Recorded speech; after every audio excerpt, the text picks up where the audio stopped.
ሰላም ጤና ይስጥልን ክብራትና ክብራን የፕራይም ሚዲያ ተመልካቾቻችን የሰዓቱን መረጃዎች ወደ እናንተ ማድረሳችንን ጀምረናል። ከመረጃዎቹ ጋር በጸሎት ጌታቸው ነኝ። አብራችሁን ቆዩ። ኢትዮጵያ ከሁለት ዓመት በኋላ የሚካሄደውን የዓለማችን ዋነኛውን የተባበሩት መንግስታት ድርጅት የአየር ጸባይ ለውጥ ጉባኤን እንድታስተናግድ ብራዚል ውስጥ እየተካሄደ ባለው የዘንድሮ ስብሰባ ላይ ተመረጠች። ኮፕ በመባል የሚታወቀውንና በየዓመቱ ከሚካሄደው የአየር ጸባይ ለውጥ ጉባኤ በአውሮፓውያኑ 2027 የሚደረገውን ኮፕ 32 ኢትዮጵያ እንድታስተናግድ የተመረጠችው ናይጄሪያን በመብለጥ ነው። ኮፕ የሚለው ስያሜ ኮንፈረንስ ኦፍ ፓርቲስ የሚሉት ቃላት ምህጻረ ቃል ሲሆን በተባበሩት መንግስታት ድርጅት የአየር ጸባይ ለውጥ ስምምነት ማዕቀፍ ስር የሚካሄደው የዓለማችን ዋነኛው የአካባቢ ጥበቃ ጉባኤ ነው። በጉባኤው ከአሜሪካ በስተቀር በመላው ዓለም ሀገራትና ሌሎች በ10 ሺዎች የሚቆጠሩ ተሳታፊዎች የሚታደሙ ሲሆን ወሳኝ ድርድሮችና ስምምነቶች የሚደረሱበትም ነው። ይህ ዓመታዊ ጉባኤ መካሄድ የጀመረው በአውሮፓውያኑ 1992 የአየር ጸባይ ለውጥ የዓለማችን ስጋት መሆኑ በመንግስታቱ ድርጅት ተቀባይነት አግኝቶ ከስምምነት ከደረሰ በኋላ ነው። የአፍሪካ የመንገድ ደህንነት ቀን ህዳር 7 ቀን 2018 ዓ.ም በአዲስ አበባ ሊከበር ነው። የመንገድ ደህንነት ቀን ሁነት በአፍሪካ ህብረት ኮሚሽን ስር በሚገኘው የአፍሪካ የመንገድ ደህንነት ኢኒሼቲቭ የፌዴራል ትራንስፖርትና ሎጂስቲክስ ሚኒስቴር የመንገድ ደህንነትና መድን ፈንድ አገልግሎትና የተባበሩት መንግስታት የአፍሪካ ኢኮኖሚክ ኮሚሽን የጋራ ትብብር የተዘጋጀ ነው። የአፍሪካ ህብረት እንደ አውሮፓውያን አቆጣጠር 2012 ባሳለፈው ውሳኔ መሰረት ቀኑ በየዓመቱ የሚከበር ሲሆን ከዓለም የትራፊክ አደጋ ተጎጂዎች መታሰቢያ ቀን ጋር የተሳሰረ መሆኑም ተመላክቷል። ቀኑ በትራፊክ አደጋ ምክንያት ህይወታቸውን ያጡና የተጎዱ ሰዎች የሚታሰቡበትና በአፍሪካ ደረጃ የመንገድ ደህንነትና ዘላቂ የትራንስፖርት እንቅስቃሴን ለማረጋገጥ ሀገራት የጋራ ቁርጠኝነታቸውን የሚገልጹበት ነው። አፍሪካ ከፍተኛ የትራፊክ አደጋዎችን ከሚያስተናግዱ አህጉራት መካከል አንዷ መሆኗን የአፍሪካ ህብረት ገልጿል። ከዓለም ተሽከርካሪዎች ውስጥ ከ4 በመቶ በታች የሚገኝባት አፍሪካ የዓለም 25 በመቶ ገደማ የትራፊክ አደጋ ሞት እንደሚበዛባትም አመላክቷል።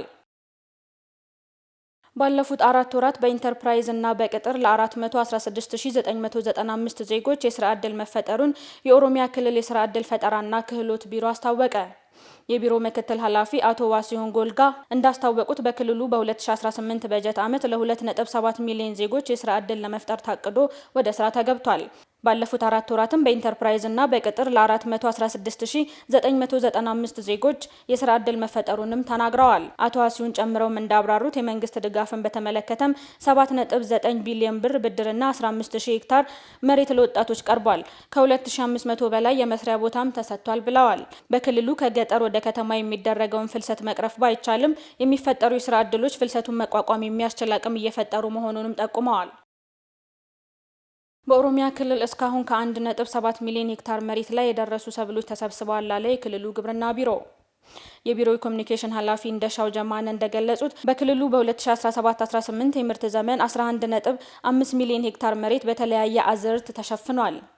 ከዚህም ውስጥ እስካሁን 1.7 ሚሊዮን ሄክታር መሬት ላይ የደረሱ ሰብሎችን መሰብሰብ ተችሏል ነው ያሉት። ከ820 ሺህ ሄክታር መሬት ላይ የተሰበሰቡ ሰብሎች መወቃታቸውን የገለጹት ኃላፊው 23.2 ሚሊዮን ኩንታል ምርት መገኘቱንም ጠቅሰዋል። የደረሱ ሰብሎች የተሰበሰቡባቸው መሬቶች ለበጋ የመስኖ ልማት ለማዋል የማዘጋጀት ስራ እየተሰራ መሆኑንም አመላክተዋል። መንግስት ለግብርናው ዘርፍ ልዩ ትኩረት በመስጠት በአመት 3 ጊዜ ለማምረት የያዘው እቅድ በአበረታች ሁኔታ እየተተገበረ መሆኑን ጠቅሰው እየለሙ ያሉ የእርሻ መሬቶች በየዓመቱ እየጨመሩ መሆኑንም ጠቁመዋል።